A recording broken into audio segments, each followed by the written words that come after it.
everyone. Welcome to Before the BFP. I'm your host, Hafsa, and today we have Laura with us. Hi, Laura. Welcome to the show. Thanks for having me. Thanks for coming on. We appreciate you taking the time. Laura, do you want to tell listeners a little bit about yourself? Yeah, so I'm Laura. I'm originally from Utah, and me and my husband moved to Virginia about, oh my goodness, at the very beginning of the pandemic, which Oh, was a wow. terrible time to move to a new place, but we did it. And yeah, so we've been here for like 5 years and we love it. I used to work as a child development specialist. And now I work. I'm a stay-at-home mom with my kid, and I do photography on the side, like doing family portraits and stuff. So that's kind of the life right now. That's amazing. Thanks so much for sharing that. Laura and I found out before we started recording that our sons are the same age. They're both 4. Yes, Yeah, it's the best. it is. They're so sweet. They are, and a lot, but very sweet. Emphasis on a lot. Yeah. Laura, do you want to jump into your story? Yes. So I guess I would start, yeah, when me and my husband got married we got married in 2019. And then, like 6 months into our marriage, I had a really late period, and I was like, what is going on? Like, I can't be pregnant, can I? And I took a test, and I had a very, very faint positive. And I honestly didn't even know what that meant because I hadn't been in the pregnancy realm and we weren't trying. So I was like, does this mean I'm pregnant or am I not pregnant? So I was just really confused. And then I took another test, very faint positive again. I was like, what is going on? And then the third day I took it, it was gone. And I was just really confused of what was that? And so I showed like my sister-in-law, like, hey, am I seeing things that I had 2 positive pregnancy tests and now it's gone? And she was like, no, I definitely saw a line. And that's when I learned what a chemical pregnancy was. And I was just really surprised with that one because I just didn't know even what that was. And so that's kind of where it started. We weren't trying, and I got pregnant and lost it very quickly. But I never went to an OB for that loss or anything. I just kind of like, that's right before we moved across the country. So I was like, I just had to process it kind of quickly. I just told like a couple of people, like, I think I was pregnant, and then I wasn't. And I was sad. Like I wasn't expecting to be pregnant, but I was sad that I lost it after 2 days. It still impacts you. I feel like sometimes with chemical pregnancies, it gets brushed off, and I'm like, no, it's still a loss. A loss is a loss is a loss. So that was my first loss that I don't talk about as much because I'll later talk about my APS diagnosis, but I am not sure if that loss was due to antiphospholipid syndrome or just it just happened. Then we started trying to have a baby shortly after the pandemic in 2021. And we got pregnant really quickly. And I was like so surprised. I don't know why I had a feeling that it was going to be difficult like getting pregnant or staying pregnant was going to be difficult for me. It was just like an intuition that I had. And so I was really surprised that he came so quickly. Everything went fine up until the end. I had tried to be so careful with COVID and like just trying to be super safe. I even canceled trips I was going to go on because I just wanted to be like so safe that I wasn't going to get it. And I ended up getting COVID 36 weeks pregnant. It was the worst. It was just not the best. So anyway, I got COVID 36 weeks pregnant, and then I had my son. They said I needed to come in early, like to do an ultrasound after I had COVID, and they found out that he had very low fluids and was still breech, and he needed to be like, I needed to have an emergency C-section that day. I just tell that part because I'm not so the diagnosis that I have now, I'm not sure if it could be, they're not quite sure what causes antiphospholipid syndrome, but they found some links with like stress and trauma. surgery, and viral infections, which I had all three of those. So I'm not sure. Like, I've talked to my doctors so many times, and they're like, it would be very possible that you got it from that. Like, it ignited in your system from that. Not that everyone would get APS, just I had the markers for it, and then too stressful of an event just Kicked it off. ignited it. So I'm not sure if APS affected the birth of my son at all. Okay. But yeah, I had him, and I just felt not myself for a very long time. I was like, is this just that I'm a new mom? Or like, I was looking up my symptoms. I had body aches and fatigue and a brain fog. And I was just like, is this normal? I'm not sure. And I just got diagnosed with, you're stressed out. You have anxiety. Oh yeah, And yeah, of course. of course. So I got that a lot, and I was like, I guess I'm stressed out, and I guess I'm anxious. I mean, I know I'm anxious, but I didn't know that it was that bad where I was like having body aches and fatigue. I was making like, I didn't know it was that bad. So, but in 2020, a couple years passed, and it would kind of go up and down. Like, I would get my symptoms, and they would go down. Had my symptoms, they would go down. And then I had this really weird episode in 2024 where I thought I was having a stroke. I was very brain fogged that day. I don't think that's a word, but I'll use it. I had brain fog really bad that day. There we go. Yes.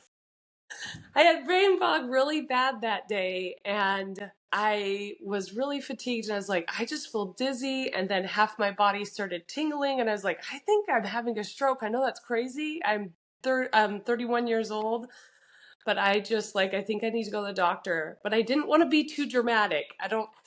Yeah. No, I get So it. I was like, I'll just go to Instacare. And if they tell me that I'm bad enough, I'll go to the ER. So I was really nervous. I was like, I think I'm having a stroke. Like, I've never felt like this in my life. But I went to Instacare, and just like kind of tapped my foot a couple of times. They were like, you have plantar fasciitis. And I was Oh, like, okay. Sorry. yeah, I was like, are you? Oh, really? And I was like, so how would you explain the dizziness? Like, I just am really concerned. Like, this isn't normal for me. And they were like, well, are you a mom? And I was like, yeah, I am working. At the time, I was a nanny and working. I was bringing my son with me, and I had a morning shift with one kid and then an afternoon shift. So I was very busy and bending over a lot, but it's still like, I've been a teacher my whole life and a child development specialist. Like, I'm like, this is normal for me. I shouldn't, like, these symptoms are what's not normal. But they're like, you're stressed out, you have anxiety. I'm like, great. And I'm like, I left that appointment being like, I really don't think it's plantar fasciitis. Like, I talked to other people who had plantar fasciitis, and they're like, does your foot just hurt so bad? And I'm like, I don't know what you're talking about. My foot doesn't hurt. I don't know why they diagnosed me with that. I think it was just the easiest thing they could grab, and I don't know. So anyway, it calmed down after that. That's I just crazy, like, though. I know. Just the American medical system and moms, they will always say to you, you're anxious, you're stressed out. Do you want meds? And Serious. yes, sometimes you do need meds and you do need therapy, but like they always think you were anxious or depressed or stressed when it could be like a real medical, like physical medical condition as well. I think it's just Yes, crazy. it's crazy. And I've seen so many people, like, when I'm now that I'm meeting people with similar conditions, they're a similar thing. It's like we got misdiagnosed with anxiety so many times. Like, yes, anxiety is real, and you can have physical symptoms with anxiety. And there also could be something else at play, and we just get disregarded so much because they're like, you're stressed out. I'm like, I'm not, like, it's just ridiculous, honestly. After I had my daughter, I was in a lot of pain. And I had her without getting an epidural. And it was like a very fast birth. I'm sure I'll talk about it on some episode at some point.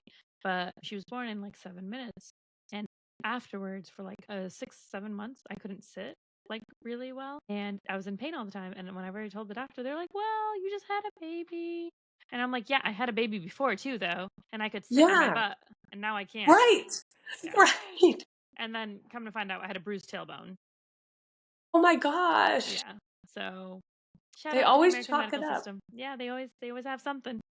Yeah, they're like, The easiest way to get you out of the office. that's true, because that's a fast fix. Yes. You just had a baby, leave. Yeah. Yeah. You might be Oh, that's so dehydrated. awful. You're probably dehydrated. Yeah, I got that one too. That's so funny. It's your tailbone. Yeah. And they're still going to blame it on dehydration, I swear. Yeah. The baby you had 6 months ago, they're going to blame it on that. Yeah. Yep. Oh my That's so funny. gosh. That's so nuts. It is funny.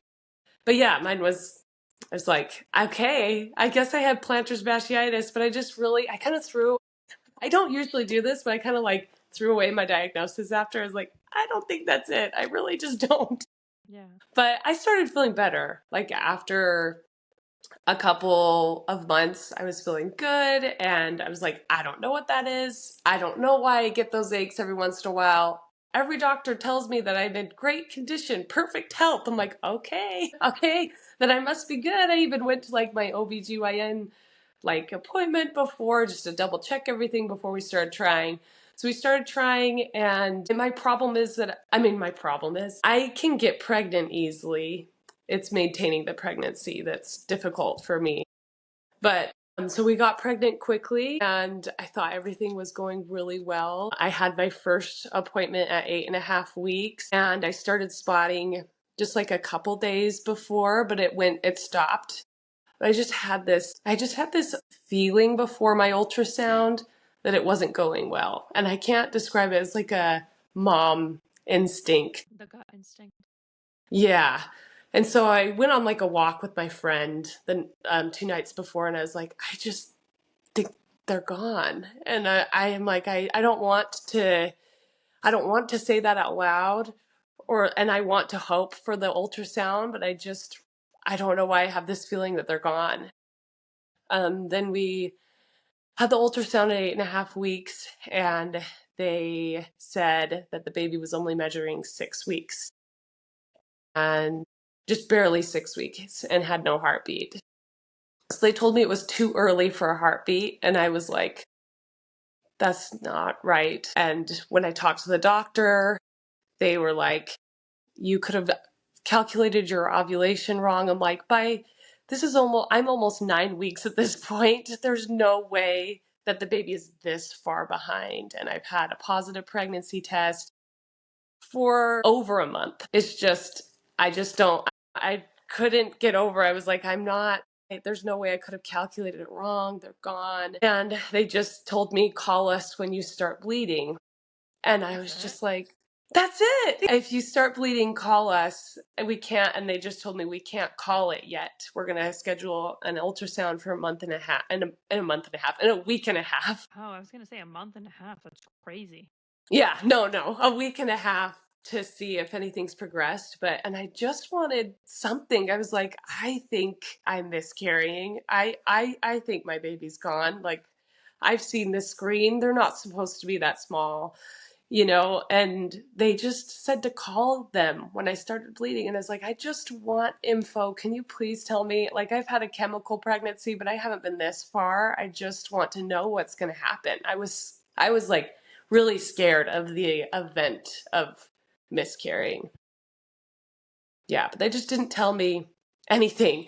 So I started bleeding heavily that night. I was deviled over in pain for like the whole week and a half, kept calling them being like, was something wrong? Like, I am in like excruciating pain, and I'm passing things very slowly. And they're just like, do you have a fever? No. Okay, we'll see you in a week. And I'm miserable. I can't even function as a person. And I mean, I knew I'd lost the baby at that point. So I was emotionally not okay. Physically just couldn't. I was in so much pain. Yeah, it was awful.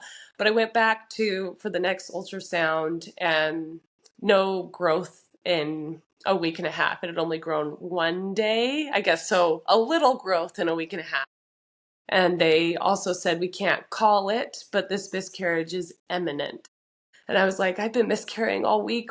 Like, it feels like anyway, it was just like this long drawn out ordeal. So I asked them to like, I really just want to speed this along, please. Like, I am in so much pain. I know they're gone. You know they're gone. We all know that my baby is gone.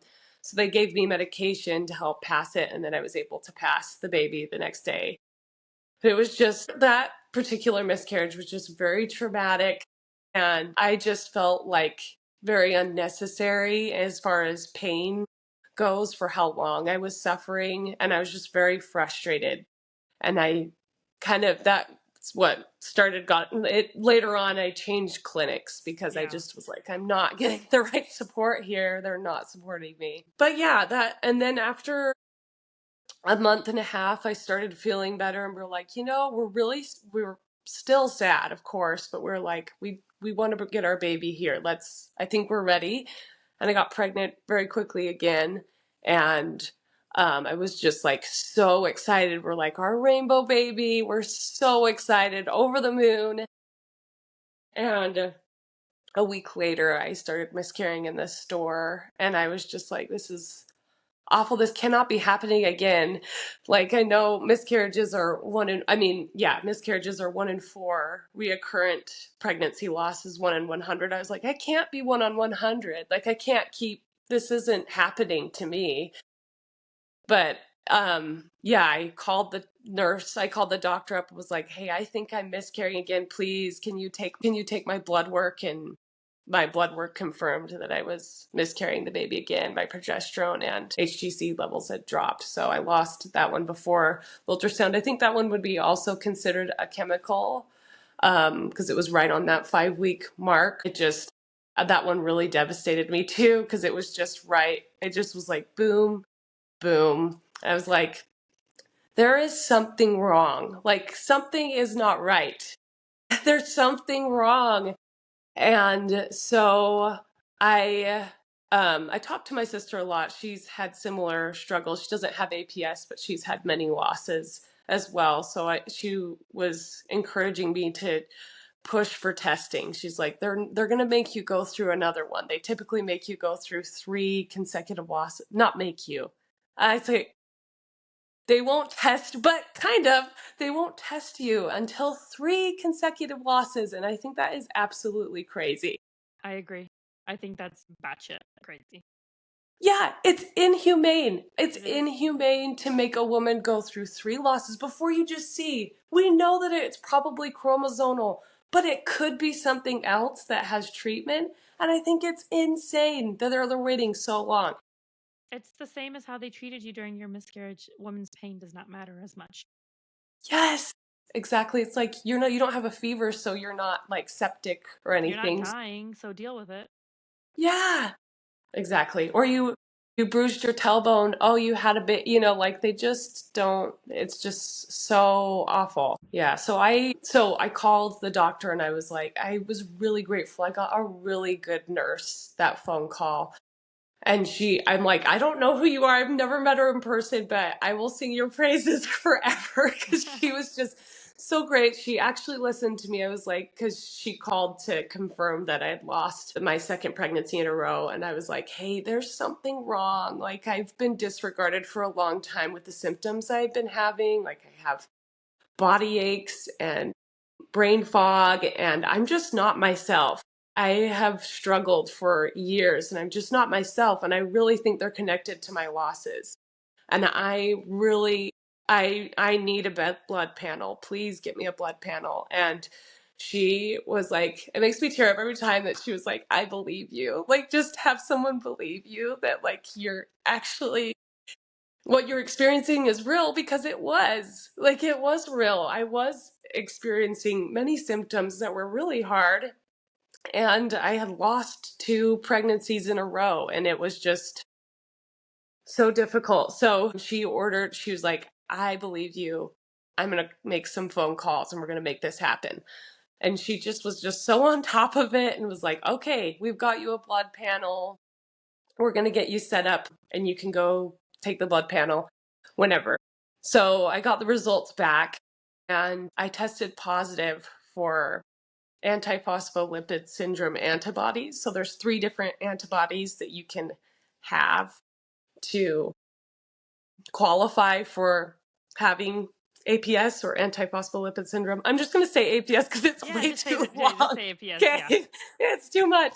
So there's 3 different antibodies, and I had a high marker on one of the antibodies, and I was just so surprised because it's an autoimmune blood clotting disorder, and that just was not on my radar. I thought something was wrong with my thyroid, something else. I did not think that I had a blood clotting disorder. That was not on my list. And just as I started researching, it causes recurrent pregnancy loss, eclampsia, strokes at a young age. It was just very, very overwhelming. I was like, I can't believe I might have this.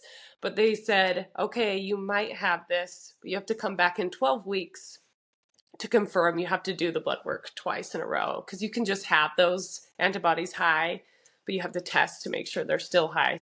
Those 12 weeks, I was like an anxious wreck because it's like, I'm just raw dogging it with like a potential autoimmune blood clotting disorder. Like, what do I do? What do I do? And I just like kept calling, like, am I okay? Am I okay to just, I'm nervous.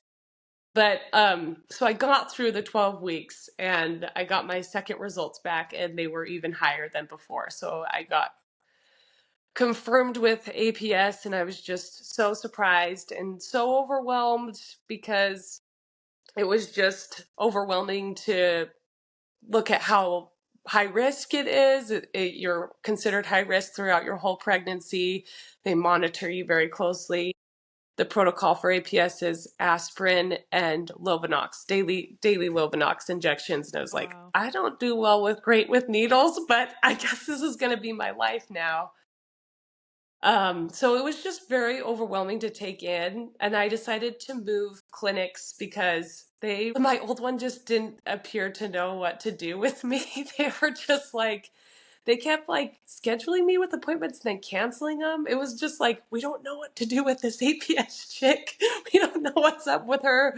They just kept throwing me around. I'm like, hey, I'm not going to be thrown around. I'm going to go to another hospital. And this hospital has been so much better, so much better. They actually listened to me, crazy, but they've been great. And so I went to the new hospital. I met with the doctor before and she was like, yes, I just delivered APS pregnancy. Like, I've worked with this many, many times. So I felt very confident with her.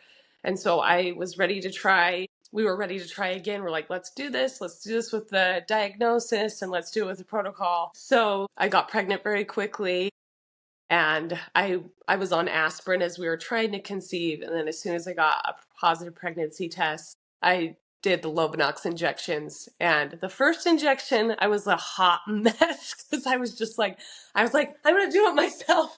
I want to show that I'm a bad egg and can do it myself. My husband's like, are you sure? I'm like, yes, I'm going to do it. I like sat there for an hour and I finally did it after an hour. You're better than me. I didn't do it. I barely did it.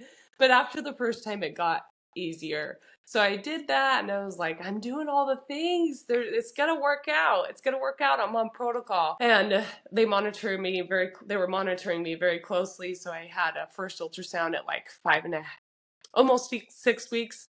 There was a gestational sac and a yolk sac. And we're like, okay. And she was like, I know you wanted to hear a heartbeat, but at this point, this is what we need to see. So we're like, okay, we're relieved.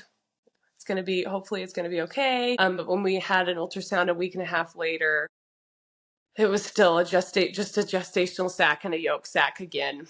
And it was a blighted ovulum and I had lost the third one in a row. And That's so hard. I was so devastated. Yeah.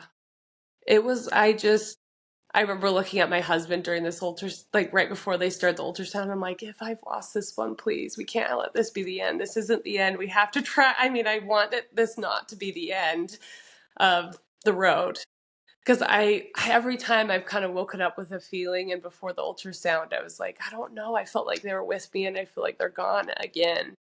It just like, I just feel like it feels like a nightmare that I can't get out of. That's what this year has felt like. And I was just so shocked that I lost on protocol. And they said that blighted ovulums aren't due to APS, that it was just another 1 in 4 statistic.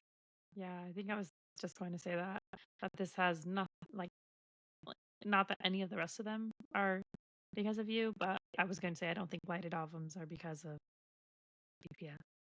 Does that No. help in any way? Yes, yes, yeah. I was pretty like after it, I was like, did my APS do this? Like I'm like, please, can you bring in the doctor? And they actually brought in the head doctor, and she was like, this is like you were in a rainstorm with your APS, and then you got struck by lightning. This is not due to your APS. And I was just like, it feels both.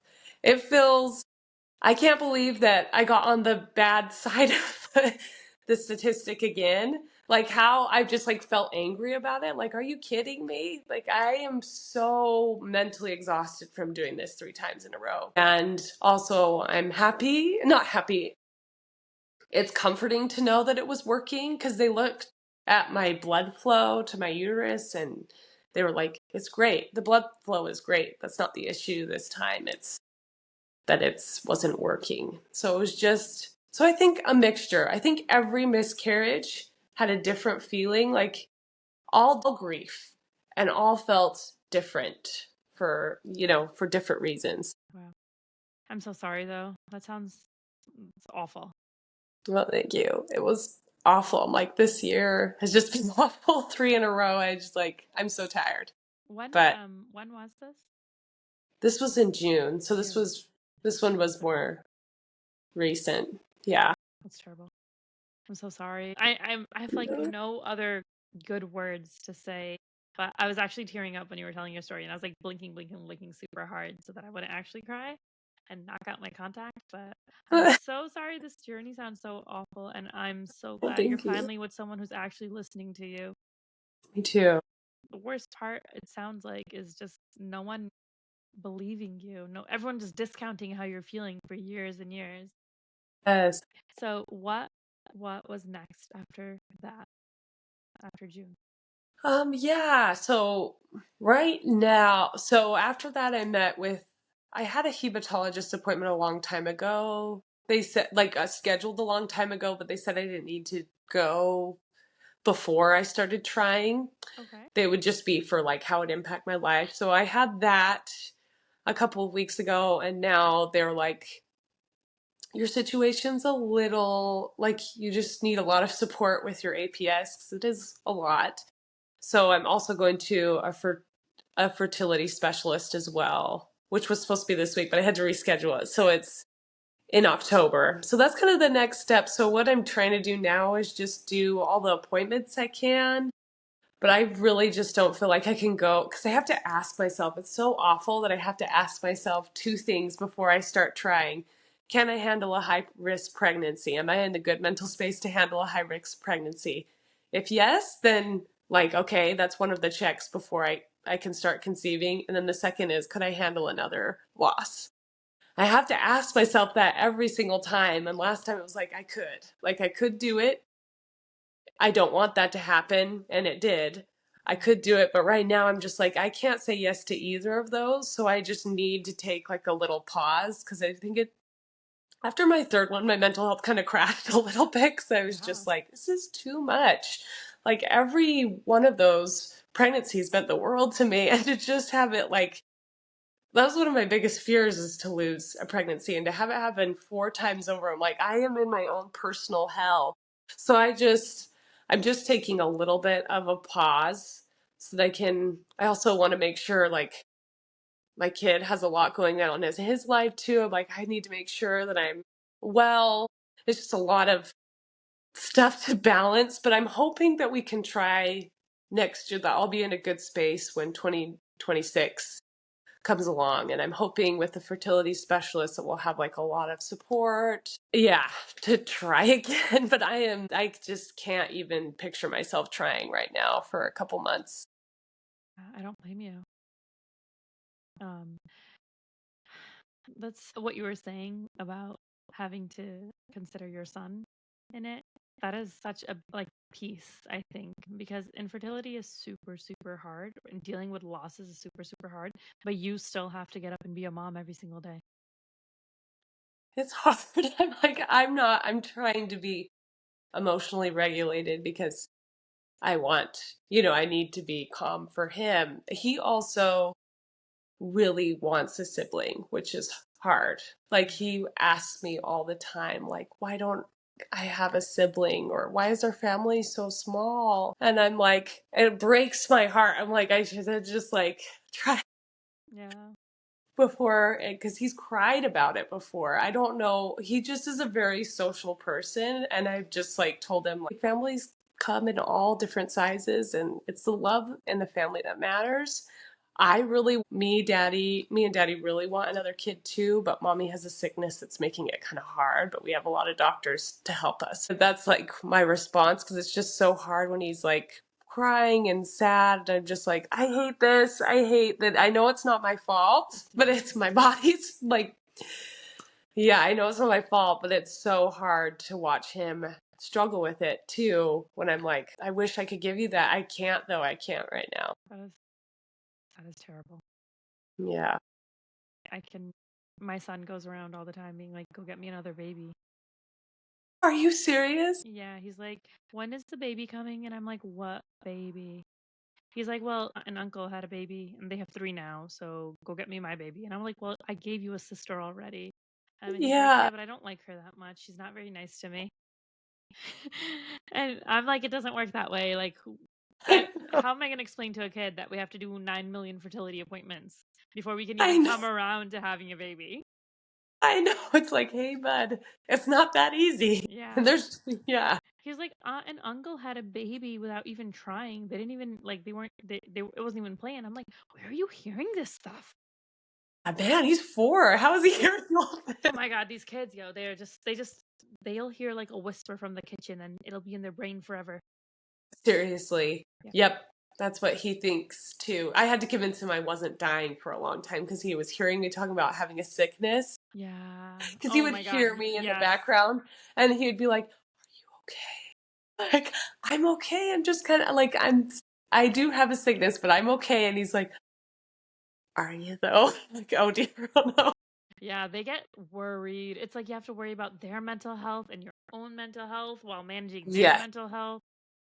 You're a warrior. You're doing amazing. You're crushing it. Thank you. Yeah, he is so lucky to have you as his Well, thank you. mom. Yeah. Trust me, I get it with 4-year-olds. I feel like they're all the same in like this current age, no matter what Yes. kind of personality they have. It's booming too. Their personality is booming. Yeah, yeah, it is, and they're obsessed with their moms. So Yes. that's all he really cares about, I'm sure. Yeah. Like, you're sick? What's wrong? They say it in the least kind way sometimes too. It's hilarious. I know. Like, thanks, bud. So how in moving forward, does your clinic offer any resources to help you with your mental health, like a therapist maybe, or support groups? Yeah. That's been kind of a struggle. I Yeah. mean, they they connected me with a social worker, and she's like, I got on the phone with her and she's like, I cannot see anything for recurrent pregnancy loss. But I know so I have found stuff online, but locally it's been hard to find. And I do have a really good therapist. She's on maternity leave right now. That's Yes. hard. Yes, and I love her so much. Like, she's the best therapist I've ever had, and she really helped me with all my other losses. I did EMDR with her. Oh wow. It was very helpful for processing my miscarriages. But yeah, she's on maternity leave, so I've just been kind of like floating around. They did give me, because I was like, I really need help this time, so I was on Zoloft for just a couple of weeks. You can cut that part out. Okay. But yeah, a couple months. But as far as resources, I need to go to some of the support groups with the RPL Association. They have online support groups. And then there is a Facebook group for APS as well. Sometimes that's helpful. I would say when you're first getting diagnosed, that's really helpful. It's like APS pregnancy and miscarriage support group page. I did not find it helpful when I was pregnant last time or after the loss.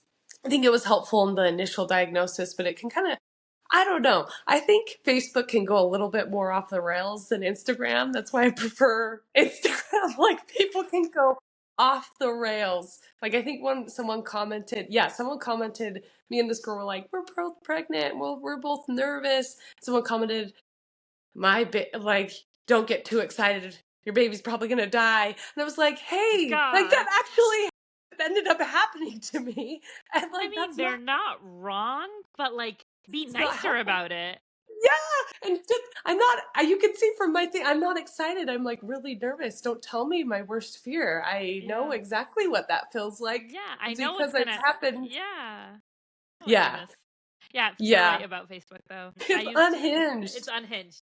It's like, Yes. I think Facebook is the worst, and then TikTok, and then Instagram. Instagram is very, like, I'd say it's respectful.